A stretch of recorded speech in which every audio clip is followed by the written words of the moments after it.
Okay, so what we're gonna start with is we have our hand-tied welded wreath ring. This is a 5-foot from mitchellswreathrings.com. And we have to start by cutting our cable, which is 1/8-inch cable, steel 7-strand stainless steel cable, which is also aircraft carrier cable. And this can go, we're gonna measure 4 pieces. Basically, we're going to end up looping it around each piece.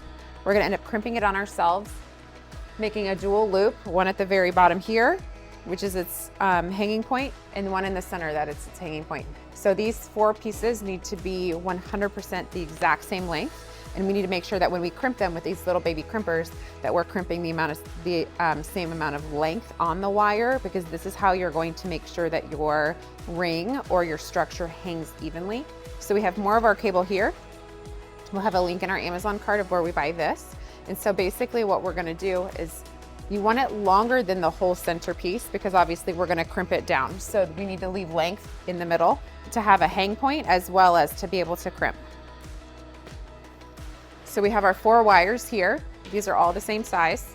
We have crimpers here, which are stainless steel crimps. We have our crimping tool here. You can also buy a pneumatic crimping tool on Amazon that does this for you. If you're planning on doing this a lot, it's highly recommended. I've ordered one, it just hasn't come yet. What these are gonna do is we're gonna thread these. We're gonna thread your wire through your double hole. We're gonna make a loop, and we're gonna collapse this loop on itself. The crimps themselves will get crushed in the middle to hold the wire cable in place. So 1 crimp is not industry standard. So 2 crimps is industry, I'm pretty sure industry standard for lighting and rigging. 3 is better. This is basically your fail stop. This is the most important piece of this entire thing, to make sure what you're doing isn't going to come undone. So we're gonna thread these through. I'm gonna go 1, 2, 3. So we have our 3 crimps. We have our top loop. And now what we're gonna do in just a minute is we're gonna take our crimper, which is this tool here, and we're gonna collapse the crimps on these 3 pieces here. What we usually first do is we'll start with all 4 being the exact same length. And these are our top loops. These aren't the loops that we're actually gonna attach, because we're going to physically attach these loops and build the other side of this strand on the actual ring itself, so that way there's no collapsing. So now I'm just gonna make sure and even this out. Make sure our cables are all the same length of tail. So now each loop is about the same size. We have our 3 crimps in the same space, and we have about a little bit more than 1 inch on each tail. And so our next step is actually to grab our crimper, and we're actually going to crimp 1, 2, and 3 on each of these. And this is a 2-person job, so I'm gonna grab my helper. So they're all ready to go. So now in our crimping, we have 3 different levels. This is a tiny crimp, a medium, and a large. There's technical dimensions. We go with the middle crimp because the first one is almost unable to... Uncrimpable. So you're gonna put we're gonna start with the middle crimp, hold on. And we're gonna go in that middle section, and I'm holding one end and she's holding the other, and now we're, with mighty force, we are collapsing that crimp. So we're gonna go with the next one, dead center of the crimp, collapse. Now we're gonna go with that 3rd.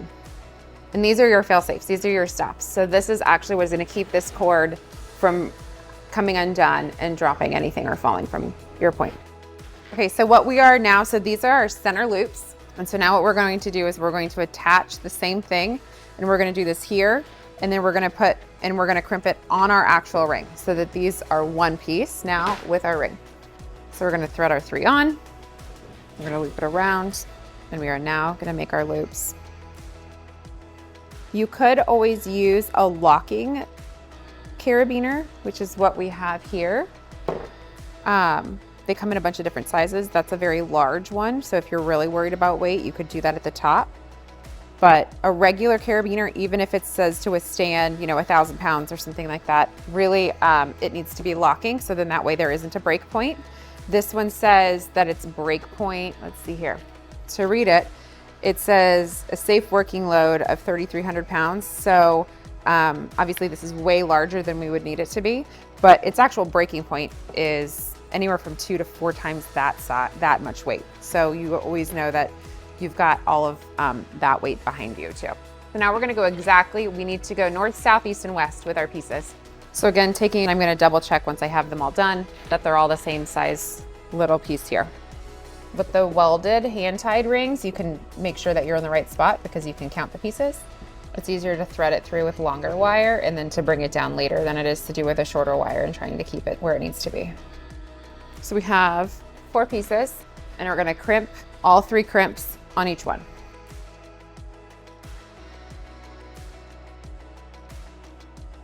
So you definitely wanna bring in help to make those crimps. You loop them all together with your hanging piece and you have your center point to be able to hang your ring from your ceiling.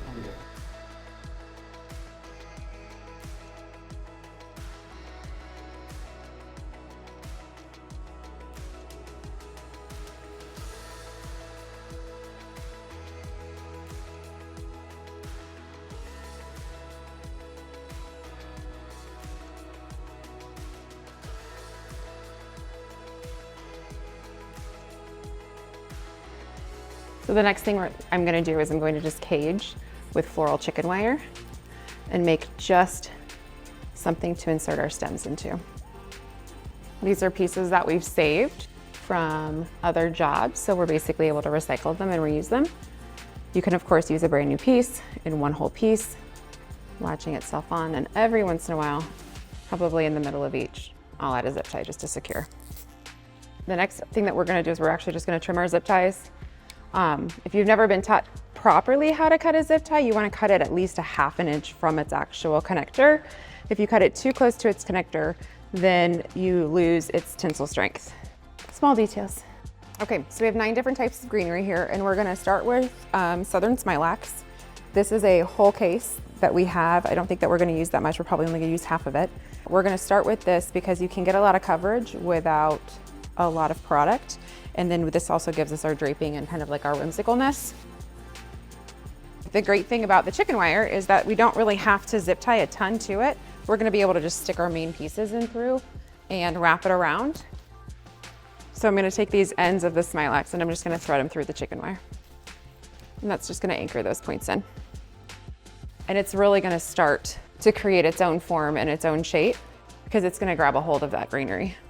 Consciously go around and make sure that you're getting equal amounts of weight to each part of your ring. Since we're at one hanging point, you have to make sure that your client doesn't mind that it's gonna move and spin. Some people don't like that idea that it would move, especially if you're in an outdoor venue or under a tent. So we've done before where we've actually had to make a secondary just anchor point that would be attached to another point on a wall or the top of the tent. So then that way it doesn't sit and spin as the guests walk through and create air movement. So next we're actually gonna use green huckleberry and we're just going to thread it into our piece. I'm gonna put the stems in a linear way. So we're not gonna go all the way in and down because then you have a stem coming up like this. So we're gonna go in and sideways for coverage. We're gonna do this top, side, middle, inside, and bottom. And it's always great to remember to move and to keep rotating. So, especially if you have a team. So you never want one person just working on one spot. So you can start with one person working on one spot and then everybody transitions to a new spot after about 10 minutes. And that's how you make one piece with 4 different designers look like a cohesive unit. So the great thing about having it on a single point is that it can pivot and you can move it whichever way you want to. The company that makes these rings, you can get them anywhere from 24 inches, I think, to 96 inches. This is a 5-foot ring, the smallest size ring that we'll do. So now I'm just on the inside doing the exact same thing. A lot of things that we have seen in our industry is mechanics not necessarily being covered up, and I've always been a stickler for that. So even though it's the inside and this is gonna be above 70's head, at least at 9 feet high, we always cover our mechanics. Even tape, zip ties, chicken wire, absolutely anything that somebody could possibly see. When your clients are paying you, they're paying you for a finished product. So next I'm gonna do 2 bunches of silver dollar uke. So this I'm sticking in a little bit more, just straight in. I want it to kind of feel a little bit more loose. And then when I go on the inside of the ring, I'll be able to kind of hook any greenery stems that have already just like popped straight out. And for greenery rings too, you can always forage quite a bit if you are in an area that has things for you. Right now around here, Elaeagnus or Russian olive is like, you know, we could go and cut that if we wanted to. We use boxwood bushes, we use hydrangeas all the time that we cut, grasses, you can use tree limbs, branches, all sorts of things. Now you can still see the mechanics on the inside. So we still have coverage to do because you can still see through it. So we're still gonna add more until that chicken wire is completely covered and we really don't see through the arrangement. Next, we have green hanging amaranthus. And I'm gonna kind of put it in groupings. So I'm still gonna thread it through the greenery, but I'm not necessarily going to thread it through the chicken wire because there's right here, there's 6 pieces. So I'm literally just gonna run a zip tie through the chicken wire here, around and onto my piece. Trim your zip tie, trim it immediately, because once it gets full, you're gonna miss one. And the one picture that the photographer takes as a close-up is gonna be of that zip tie, because that's just inevitable. So this is a lot heavier than our other pieces of greenery that we've been doing. So you really have to make sure that you're gonna, once you do one side, you're gonna go and you're gonna fix it on the other side. So then the other thing that you wanna do is you wanna go and see what people see when they walk in. So I always listen in the sales meetings to figure out kind of what the most important thing is to your client. And a lot of time, obviously, if they're doing a hanging installation, it's gonna be their reception.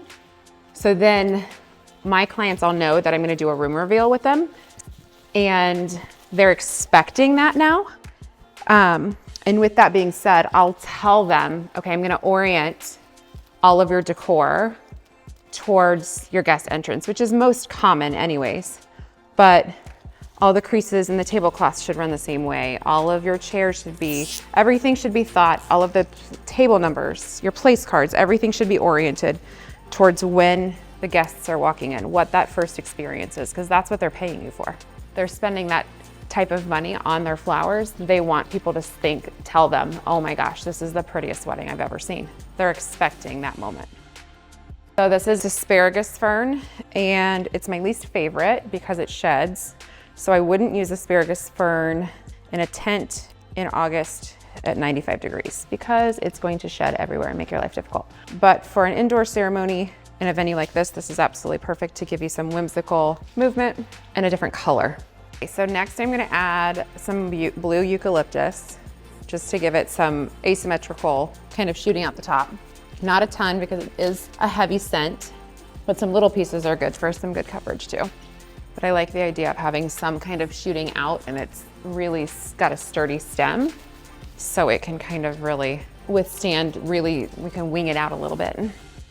At this time though, your stems are gonna be easier to put into your chicken wire without a bunch of leaves on them.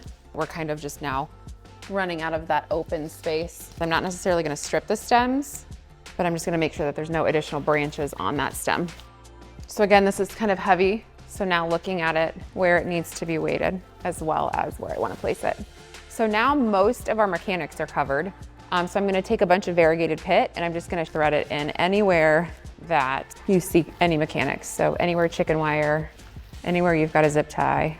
So I'm just gonna go around the top first. It's the fastest and the easiest. Once I go around the edge and the top, I'm actually gonna get on a small ladder and I'm gonna lift it up about 1.5 feet so I can just stand underneath the actual ring itself and add to without having to be crouched down. So depending on what you're using, if you're using pampas, you would wanna have protective eyewear on. The worst thing in the whole wide world is getting pampas grass in your eye. But this is now what your guests are actually looking at. So it looks beautiful from the side, but now everybody that's dancing underneath it and your photographer taking pictures and your amazing videographer taking video, this is what they see. This is where you can actually use foraged materials pretty easily, or if you have old greenery left over from another wedding, this part you can just like, if it's tucked in and up, you can always use old greenery in the very beginning for coverage if you need to, and then put all of your new stuff on top. We've all overbought greenery before and it's a good way to use it. So next I'm gonna use Floral tips for our last coverage to all of the places that I could kind of see mechanics. Usually we'll have 3 people on something like this. You could do 2. So standard chandelier height is 9 feet. I always raise it higher. For an actual wedding, I would have made my cables shorter so that there would be less of a V. So we could have probably gotten another foot off of this piece.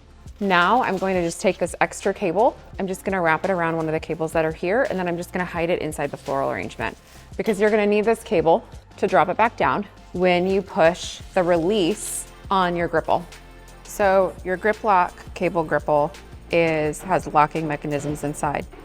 And the only way that so when you are done, you have it hung, you've hoisted it up, you have to be able to lift the weight off of the bottom of your installation. So I always bring big, strong people to help me with this. It's not a one-person job. You push that top down, and this will release your grip lock, and this will drop your installation down.